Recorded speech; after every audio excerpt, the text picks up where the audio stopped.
Hello everyone and welcome back yet again to another daily update video. My name is CryptoStash and I hope you're all having an amazing new week. Currently it is Monday and let's get right to the charts. As Bitcoin did drop down towards our order block right here, as you can see on the hard time frame, we dropped below the yearly open level, but then Bitcoin just touched. We did not sweep these lows as I was expecting to Bitcoin at least to sweep these lows at like around 84k, or maybe even this other low which is all the way down at 83.7. A very key levels that Bitcoin failed to sweep once again, but right now we are reclaiming back over the yearly open level, as you can see, and we are approaching the weekly pivot which is at around 88.8k.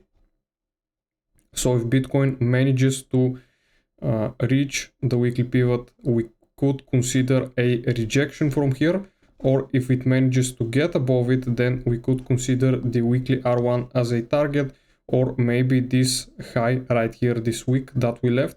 There is a lot of liquidity sitting right here, so it is possible for Bitcoin to pump up to there, which could take us around 3% up. Ethereum, same thing, we did drop below. We actually, did we take out these lows? Let me see. No, same thing for it, guys. We did not take out the lows and we are having a bounce right now. We could potentially bounce all the way up towards the yearly open and that PUC right here, or we could bounce to take out the liquidity at around 3k, which is where this weak candle wick is sitting, as you can see right here.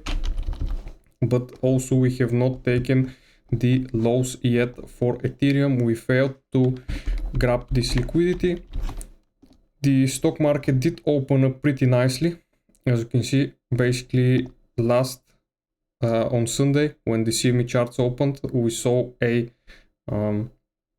sharp move towards the downside, towards the yearly open level for the S&P 500, and ever since then we are up around almost 1.5%. So very nice to see that the stock market is doing well, even though we do have tariff news.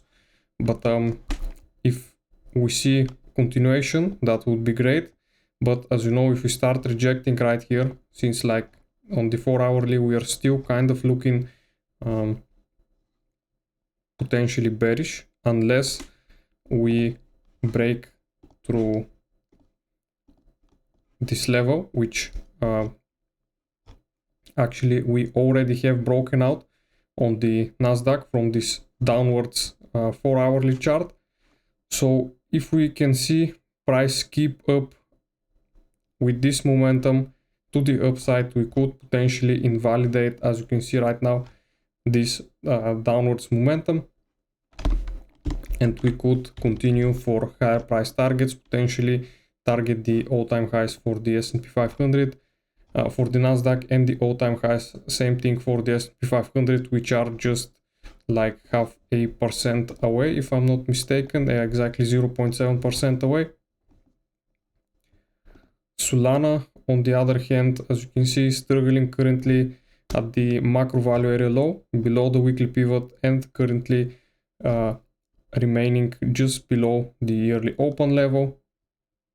We could see a push to take out the liquidity, which we've left yesterday, since it was Sunday. We could see a nice move towards the upside. The dollar is very weak right now, with all the news going on around, with the Japanese yen weakening and the US having to print more dollars to help the yen not collapse, basically to help the Japanese economy. We are seeing a sharp decrease in the value of the dollar, which is why the DXY is failing, and this is also why we could see a nice move up from Bitcoin.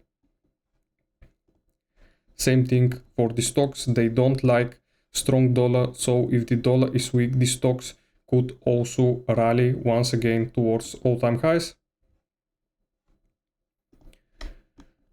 For the open interest, we still do have like quite a bit of open interest. We also do have decent volume coming into the market with New York opening like 1 hour ago. So potentially we could target the highs right here from yesterday, or maybe even the highs from Friday. That would mean Bitcoin will be up around 3.3%, which is not a lot, but still it would be a nice move to see.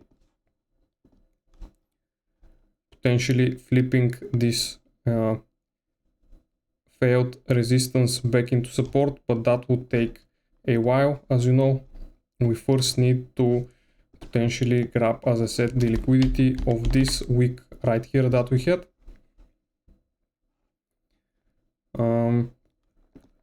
The liquidation heat map, you can see right here we have a lot of liquidity stacked at around 91.2k, which could be the next target for Bitcoin.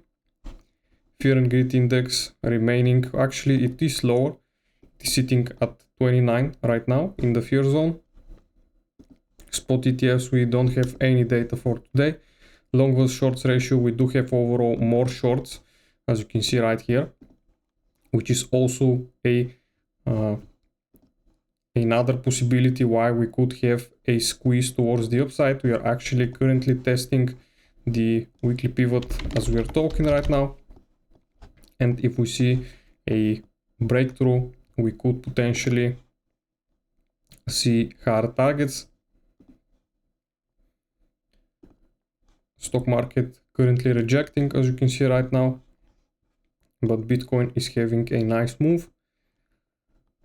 Funding rates remaining positive on the major exchanges, and let's see if we have any data for today.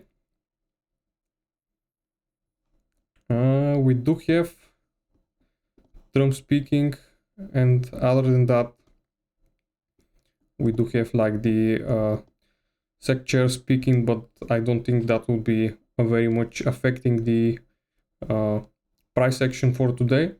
Other than that, no, this actually for Tuesday, excuse me. We've had our news for today, as you can see, and for tomorrow we have Trump speaking and some of the SEC chair speaking as well. But other than that, on Wednesday are the most important news. The FOMC, I am not expecting for us to get a cut. Potentially they could remain the same, but of course anything could happen. But in my opinion, it is already priced in for us to not get a cut yet. But I think this would cover it for today, guys. Hope you liked the video, and I'll see you again in the next one. Bye.